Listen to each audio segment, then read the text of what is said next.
படிக்கட்டு காட்டும் உயர்ந்த படி. கங்கையின் தீரத்திலே தீத்துளிகள் போன்ற காவி உடையுடன் உலவும் இவர்கள் யார் என்ற கேள்வியோடு நாம் கங்கையின் படித்துறையில் கால் வைக்கிறோம். தூரத்தில் தக்ஷிணேஸ்வர கோயிலின் கோபுரம் தெரிகிறது. முழு நிலவின் ஒளியும் நட்சத்திரங்களின் மினுமினுப்பும் கங்கையின் கரையில் உள்ள கோயில்களும் எங்கும் நிலவும் அமைதியும் நம்மை மோன உலகத்திற்கு அழைத்துச் செல்வது போல் உள்ளது. நம்முடன் வந்தவர்கள் அனைவரும் சென்றுவிட நாம் மட்டும் கங்கையின் படிக்கட்டுகளில் தனிமையில் அமர்கிறோம். தப்பிக்கும் மீன்கள். படித்துறையின் மூலையில் வலையில் புழுவோடு மீனுக்காக மீனவர்கள் காத்திருக்கிறார்கள். சில மீன்கள் வலையை பிடித்துக்கொண்டு தப்பி விடுகின்றன. சில மீன்கள் புழுவிற்காக ஆசைப்பட்டு வலையின் உள்ளே சிக்கி பிறகு விஷயம் புரிந்து வெளிவர தவிக்கின்றன. இன்னும் சில மீன்களோ வலையின் உள்ளே சிக்கிய பிறகும் நீரில் முகத்தை புதைத்து கொண்டு தான் பத்திரமாக இருப்பதாக நினைத்து மயங்கி நிற்கின்றன. நாம் இதனை வேடிக்கை பார்த்த வண்ணம் உள்ளோம். அப்பொழுதுதான் அந்த குரல் படித்துறையில் கேட்கிறது. இந்த மீன்களைப் போலத்தான் சிலர் புகழ், மக்கள், குடும்பம் என்ற உலகாயத வலையில் சிக்கி அதிலிருந்து வெளிவர தவிக்கின்றனர். சிலர் தாங்கள் சிக்குண்டதையே அறியாமல் உலகியல் வலையில் கட்டுப்படுத்தப்பட்டுள்ளனர். புத்திசாலி மீன்களைப் போல ஒரு சிலர் மட்டும் உலக வலையில் சிக்காமல் தப்பிவிடுகின்றனர். உலகத்தின் நிலையாமை, அதில் கிடைக்கும் இன்பத்தின் சிறுமை பற்றிய அறிவும் இவற்றை விட்டு விலக வேண்டும் என்ற உறுதியும் எப்பொழுது ஏற்படுகிறதோ அப்பொழுது அவர்கள் உண்மை நிலைபேறான அன்பை நாடுகின்றனர், இறைவனை சரணடைகின்றனர். அவர்களையே துறவி என்கிறோம். அப்படிப்பட்ட துறவிகளைத்தான் நாம் இங்கு பார்க்கிறோம். துறவி என்ற வார்த்தையில் இருந்த அழுத்தம் நம்மை ஊடுருவுகிறது. யார் பேசியது? கங்கை கரையின் கட்டடத்திலிருந்து குரல் வருகிறது. கங்கையின் படியாகிய நான் தான் உங்களுக்கு வாழ்வின் உயர்ந்த படியை பற்றி பேசுகிறேன். படிக்கட்டு மேலும் பேசத் தொடர்கிறது. இந்த துறவிகளை பற்றி கூறும்பொழுது சுவாமி விவேகானந்தர் கூறுவார், விண்மீன்களை பொடித்து தூளாக்குவோம், பிரபஞ்சத்தையே இடம்பெயரச் செய்வோம். நாங்கள் யாரென்று தெரியாதா? நாங்கள் ராமகிருஷ்ணரின் சேவகர்கள். ஆம், இவர்கள் ராமகிருஷ்ணரின் சேவகர்கள். சுவாமி விவேகானந்தர் நிறுவிய பேலூர் ராமகிருஷ்ண மடத்தின் கரையில் நீங்கள் நின்று கொண்டிருக்கிறீர்கள். தெய்வ வாழ்க்கையுற்றிங்கு வாழ்ந்திடலாம். தர்மம், அர்த்தம், காமம், மோக்ஷம் என்ற 4 பக்கங்கள் வாழ்வில் உண்டு.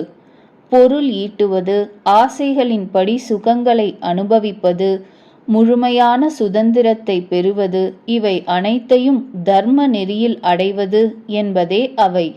அனைத்திற்கும் அப்பால் உள்ள உயர் உண்மைக்காக வாழும் வாழ்க்கையே துறவியின் வாழ்க்கை. பேரின்பத்தை அடைவதன் பொருட்டு துறவி உலகியல் இன்பங்களாகிய சிற்றின்பத்தை துறக்கிறான்.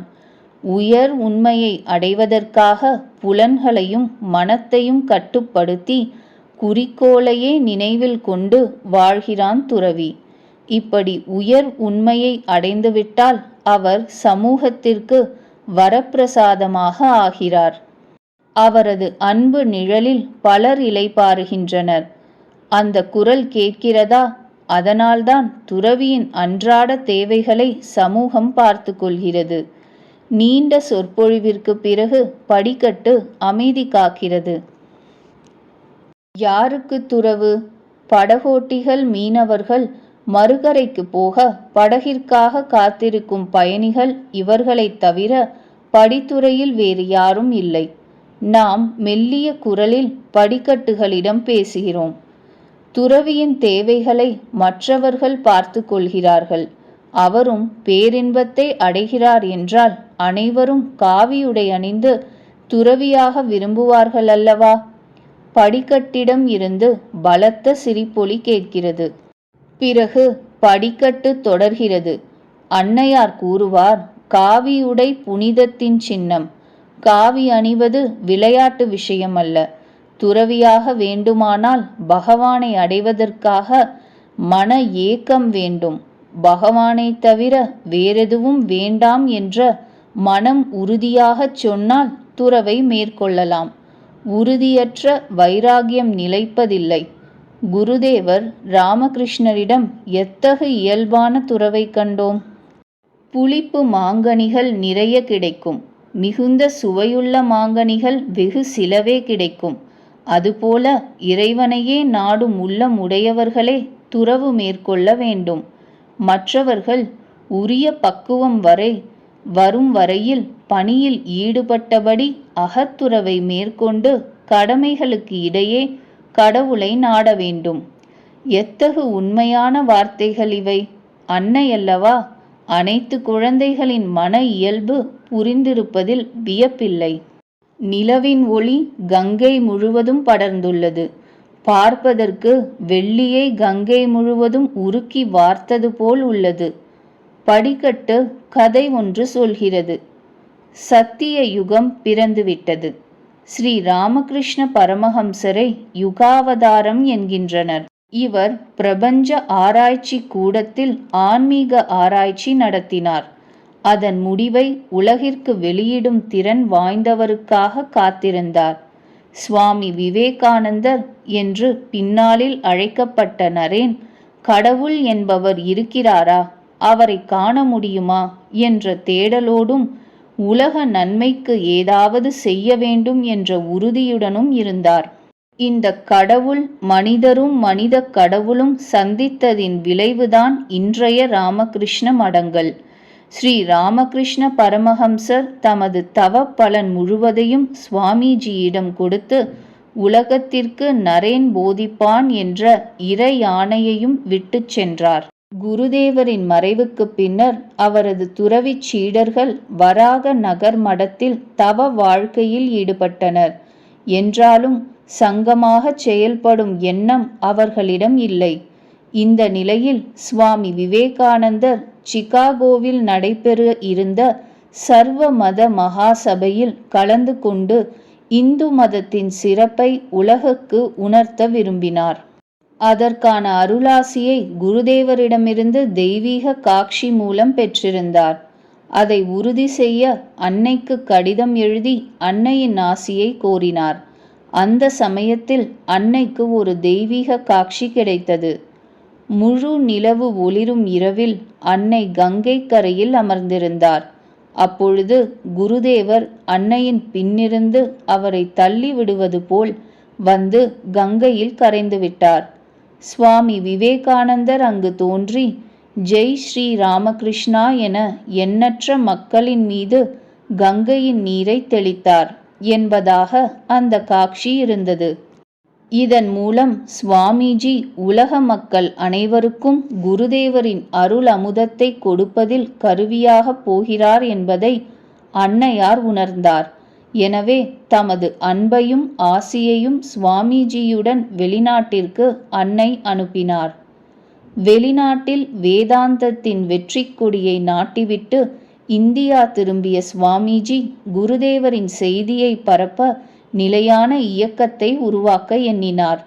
அது குறித்து தனது கருத்தை அன்னையிடம் கூறிய பொழுது அன்னையார் கூறினார், கலங்காதே, நீ செய்பவையும் செய்ய போகின்றவையும் என்றென்றும் நிலைத்திருக்கும். இதை செய்வதற்காகவே நீ பிறந்துள்ளாய். தெய்வீக ஞானத்தை வழங்குகின்ற குருவாக உன்னை ஆயிரக்கணக்கானோர் போற்றுவர். உனது ஆவலை குருதேவர் விரைவிலேயே நிறைவேற்றி வைப்பார். இது உறுதி.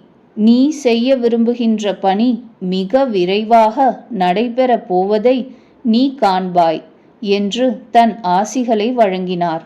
அன்னையின் ஆசியோடு 1898 ஆண்டு ராமகிருஷ்ண மடம் இயங்குவதற்கு பேலூரில் நிலையானதோர் இடம் வாங்கப்பட்டது.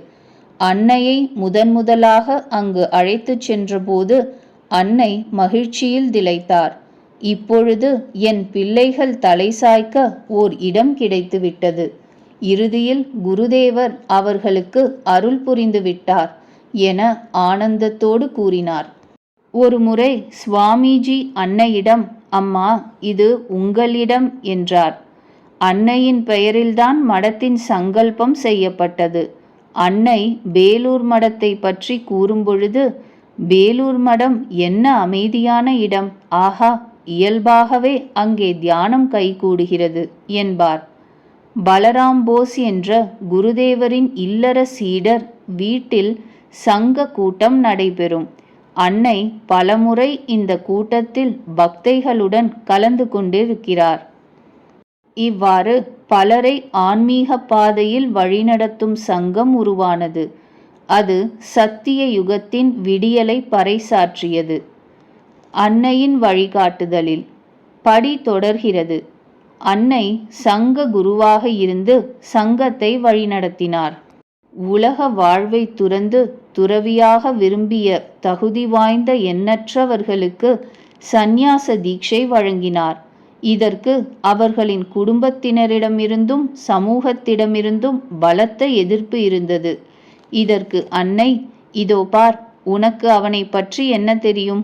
அவன் காகம் அல்ல, குயில். குயில் குஞ்சு வளர்ந்ததும் தன் உண்மை தாயை உணர்ந்து கொள்கிறது. உடனே வளர்ப்பு தாயாகிய காகத்தை விட்டு பறந்து தாய் குயிலுடன் இணைந்து விடுகிறது. இறைவனே உண்மை, உலகம் மகாமாயையின் விளையாட்டு என்பதை உணர்ந்து கொண்டானால் அவனுக்கு நான் சிறிது உதவ வேண்டாமா? இவர்கள் என் தெய்வீக பிள்ளைகள். மலரை போன்ற புனிதத்துடன் உலகில் வாழ்வார்கள். இதைவிட பேறு ஒன்றிருக்க முடியுமா என அவர்களுக்கு அன்பையும் ஆதரவையும் அளித்து வழிகாட்டினார். தாய்க்குரிய அன்போடும் தியானம் நியமம் போன்ற விஷயங்களில் தந்தைக்குரிய கண்டிப்போடும் அவர்களை வழிநடத்தினார். பயன் கருதாது உழைக்கச் சொன்னார். படிக்கட்டு உணர்ச்சி பெருக்கில் சங்கம் குறித்தும் சங்கத்தில் அன்னையின் இடம் குறித்தும் பேசிக்கொண்டு இருக்கிறது. நாம் சிந்திக்கலானோம், இது வரலாறு காணாத அதிசயமாகவல்லவா உள்ளது. இவர் குடும்பத்தினர் இடையே இல்லறத்தில் வாழ்ந்திருக்கிறார். ஆனால் இல்லறத்தாருக்கும் துறவிகளுக்கும் ஆன்மீக வழிகாட்டியாக, ஆன்மீக செல்வத்தை அள்ளி வழங்குபவராக விளங்கியிருக்கிறார். நாம் படிக்கட்டிடம் கேட்கிறோம். ஆமாம் படிக்கட்டே, ஒரு சந்தேகம். இவர்களை துறவிகள் என்கிறாய். துறவிகள் என்றால் காட்டில் தவத்தில்தானே ஈடுபட்டிருக்க வேண்டும். நாட்டின் நடுவே இவர்கள் என்ன செய்கிறார்கள்? மடத்தின் தனித்துவம் படிக்கட்டு பெருமிதத்தோடு சொல்கிறது. அதுதான் இந்த மடத்தின் தனித்துவம். சமுதாய கடமைகளை வலியுறுத்தி இந்திய வரலாற்றில் எழுந்த முதல் துறவியர் சங்கம் இது. ஜீவ சேவையை சிவ சேவையாக கொண்டு வளர்ந்து வரும் சங்கம் இது. அதற்குத்தான் சுவாமிஜி கர்ம யோகத்தை அறிமுகப்படுத்தினார். பயன் கருதாத இந்த பணிகளின் மூலம் துறவி தனது இன்றியமையாத தேவைகளை தானே உழைத்து பெறுவதுடன் மனித குலத்திற்கும் உதவியாக அமைகிறான். வேலையை இறைவனுக்காக செய்யும் பொழுது அது ஓர் ஆன்மீக சாதனையாகிறது என்று படிக்கட்டு கூறியது. தூரத்தில் ஒளி வெள்ளத்தில் கொல்கத்தா நகரம் பரபரப்பாக இயங்கிக் கொண்டிருக்கிறது. இங்கோ மோன உலகத்தில் அமைதியாக எத்தனையோ பணிகள் நடைபெறுகின்றன என்ற எண்ணம் நம்மில் எழுகிறது. அன்னையார் துறவிகளின் கர்ம யோகத்தை ஆமோதித்து ஒரு துறவியுடன் இவ்வாறு கூறினார். நிவாரண பணி போன்ற வேலைகள் அனைத்தும் குருதேவரின் பணிகள்தான். இந்த வேலைகளின் மூலம் உன் உணவை நீயே உழைத்து தேடிக்கொள்கிறாய். வேலை செய்யாவிட்டால் யார் உனக்கு உணவு தருவார்கள்? வீட்டுக்கு வீடு சென்று பிச்சை ஏற்பது மன உளைச்சலுக்கே வழிவகுக்கும். நல்ல உணவு இல்லையென்றால் உடல் நோயுறும். யார் சொல்வதையும் பொருட்படுத்தாதே. நன்றாக வேலை செய், நன்றாக சாப்பிடு, நன்றாக சாதனைகள் செய். என்ன ஒரு தெளிவான சிந்தனை என நாம் ஆச்சரியப்படுகிறோம். கடலில் மிதக்கும் அன்னம். பிரபஞ்ச தாயின் தூதுவன் போல காற்று உயிர்கள் அனைத்திடமும் ஏதோ கதையை சொல்லி போகிறது. அது சொன்ன செய்திகள் புரிந்துவிட்டது போல மரங்கள் தலையாட்டுகின்றன. இந்த ரம்யமான சூழலில் மீண்டும் படிக்கட்டு சொல்கிறது. இந்த சங்கத்தில் கர்மயோகம் மட்டும் வழியாக கூறப்படவில்லை, 4 யோகங்களும் இணைந்து விளங்குகின்றன. இது சங்கத்தின் சின்னத்தை பார்த்தால் புரியும். அந்த சின்னத்தில் அலைகளுக்கு இடையே தாமரை ஒன்று மலர்ந்திருக்கும். உதித்தெழும் சூரியன் ஒன்று இருக்கும். அன்னம் ஒன்றும் இருக்கும். இது முழுவதையும் பாம்பு ஒன்று வட்ட வடிவமாக சுற்றி கொண்டிருக்கும்.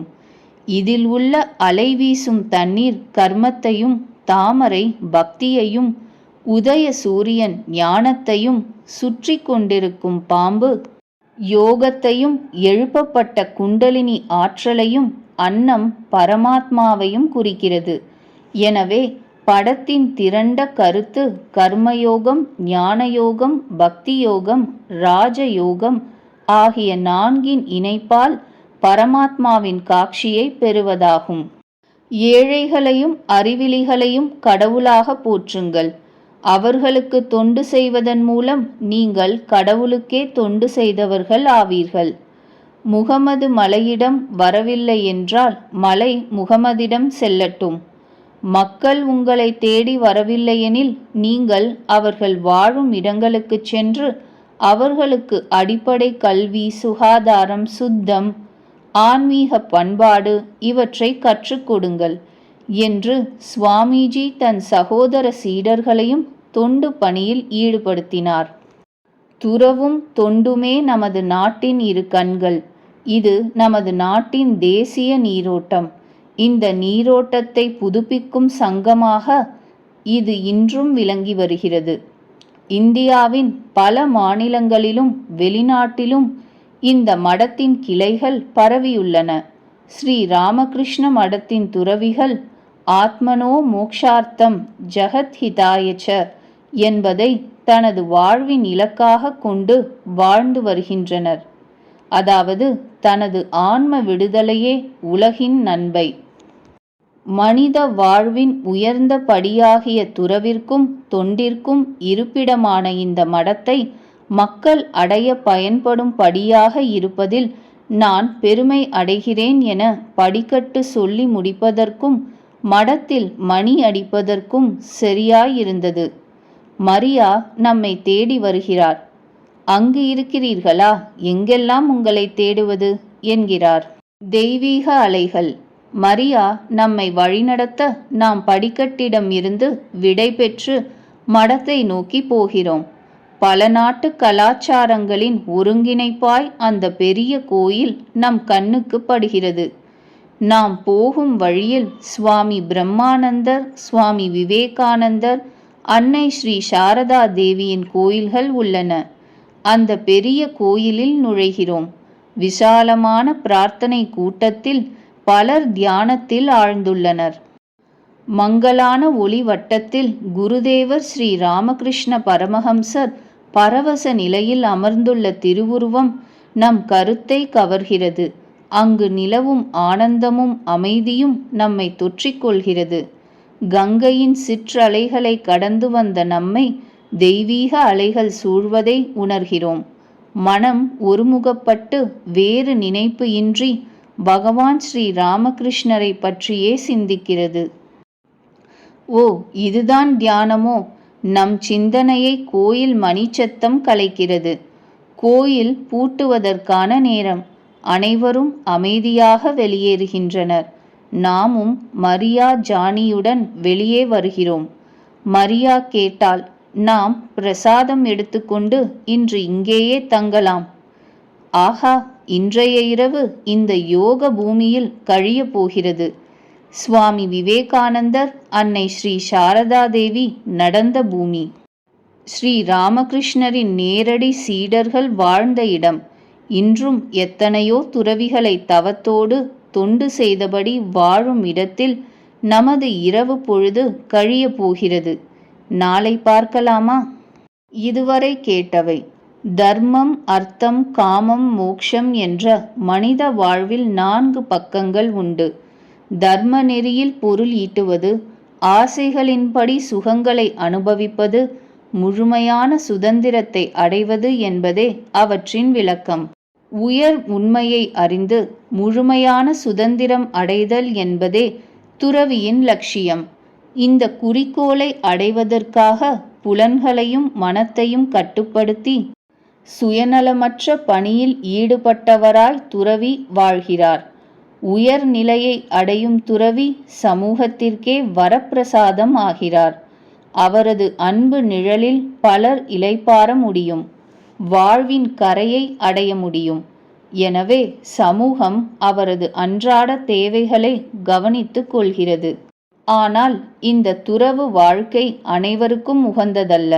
பகவானைத் தவிர வேறெதுவும் வேண்டாம் என்ற வைராகியமுடையவர்களே துறவறம் மேற்கொள்ள வேண்டும்.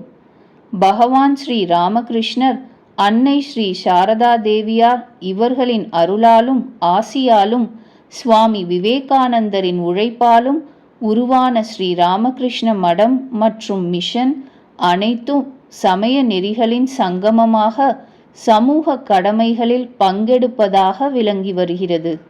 தவத்தையும் அன்பையும் அடித்தளமாக கொண்டு கர்மயோகம், பக்தியோகம், ராஜயோகம், ஞானயோகம் என்ற 4 யோகங்களையும் தூண்களாக கொண்டதாக மடம் அமைக்கப்பட்டு உள்ளது. தன்னலமற்ற தொண்டு, இறைவனுக்காக செய்யப்படும் வேலை என்ற சாதனை முறை புதிய துறவியர் பரம்பரையை தோற்றுவித்து உள்ளது. சிந்தித்துச் செயல்பட, வாழ்வின் உயர்ந்த லட்சியம் குறித்தும் தவத்தை குறித்தும் புலனடக்கம் பற்றியும் முழுமையான சுதந்திரம் குறித்தும் நாம் யோசித்திருக்கிறோமோ? மனிதனுக்கு தொண்டு செய்வதால் உயர்நிலையை அடையலாம் என்ற உண்மையை நாம் உணர்ந்து செயல்படலாமா?